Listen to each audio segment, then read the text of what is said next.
এই অভ্যুত্থান এবং বিপ্লবের পরেই দেশে অরাজকতা নাশকতা করছে ফ্যাসিস্ট এবং তাদের দোসররা। আমরা দেখতে পাচ্ছি যে বিভিন্ন জায়গায় এখন গোলাগুলি চলছে, মন্দিরে হামলা হচ্ছে এবং নাশকতা ও লুটপাট করছে।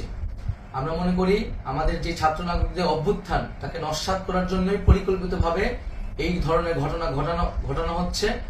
আমরা মুক্তিকামী ছাত্র জনতাকে সজাগ এবং সতর্ক থাকতে আহ্বান জানাচ্ছি এবং আমাদের যে অন্তর্বর্তীকালীন সরকার, আমরা সেই সরকারের যে প্রস্তাবনা 24 ঘন্টার সময় নিয়েছিলাম, জরুরি পরিস্থিতি মোতাবেক আমরা এখনই তার একটি রূপরেখা ঘোষণা করছি।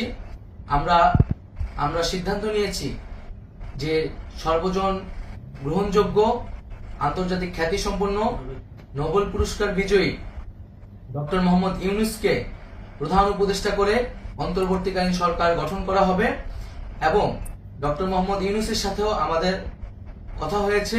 তিনি ছাত্র জনতার আহ্বানে বাংলাদেশকে রক্ষা করতে এই গুরু দায়িত্ব নিতে সম্মত হয়েছে। আমরা সকালের মধ্যেই আমরা এই সরকার গঠনের প্রক্রিয়া দেখতে চাই।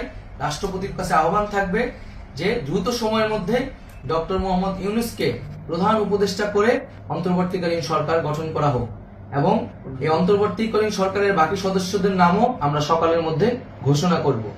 প্রিয় বন্ধুগণ, দেশে যে অরাজকতা চলছে, মানুষের জীবনের নিরাপত্তাহীনতা চলছে, সেজন্য আমরা রাষ্ট্রপতির কাছে আহ্বান জানাচ্ছি দেশে আইন শৃঙ্খলা পরিবেশ ফিরিয়ে আনার জন্য দ্রুত সময়ের মধ্যে কার্যকর ব্যবস্থা নিতে হবে এবং আইন শৃঙ্খলা বাহিনীকে সহযোগিতা করার জন্য মুক্তিকামী ছাত্র জনতাও রাজপথে থাকবে এবং অন্তর্বর্তীকালীন সরকার গঠন না হওয়া পর্যন্ত মুক্তিকামী ছাত্র জনতাকে রাজপথে থেকে তাদের যে অভ্যুত্থান, সেই অভ্যুত্থানকে রক্ষা করতে হবে। প্রিয় বন্ধুগণ, আমরা রক্ত দিয়েছি, শহীদ হয়েছি। আমাদের যে প্রতিশ্রুতি একটি নতুন বাংলাদেশ গঠন করার জন্য, সেটিকে আমাদের অবশ্যই বাস্তবায়ন করতে হবে এবং অবশ্যই ছাত্র জনতার প্রস্তাবিত সরকার বাদে কোনো ধরনের সরকার কিন্তু মেনে নেওয়া হবে না।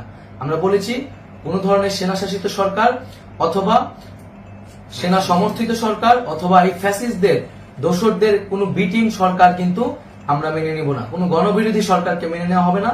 ছাত্র জনতার অভ্যুত্থানকারী যে প্রস্তাবিত সরকার, অন্তর্বর্তীকালীন সরকার, যেটা আমরা সিদ্ধান্ত উপনীত হয়েছি ডক্টর মোহাম্মদ ইউনূসকে প্রধান উপদেষ্টা করে এই সরকার গঠন করা হবে, সেই সরকারকেই বাস্তবায়ন করতে হবে অবিলম্বে। আগামীকাল সকাল থেকে সকলকে আহ্বান জানাচ্ছি রাজপথে থাকার জন্য এবং আমাদের যে সাম্প্রদায়িক সম্প্রীতি এবং রাষ্ট্রীয় সম্পদ রক্ষা কমিটির ঘোষণা হয়েছে বৈষম্যবিরোধী ছাত্র আন্দোলনের নেতৃত্বে, সকল পাড়ায় পাড়ায় এলাকায় এলাকায় সেই কমিটি পাহারায় থাকবে।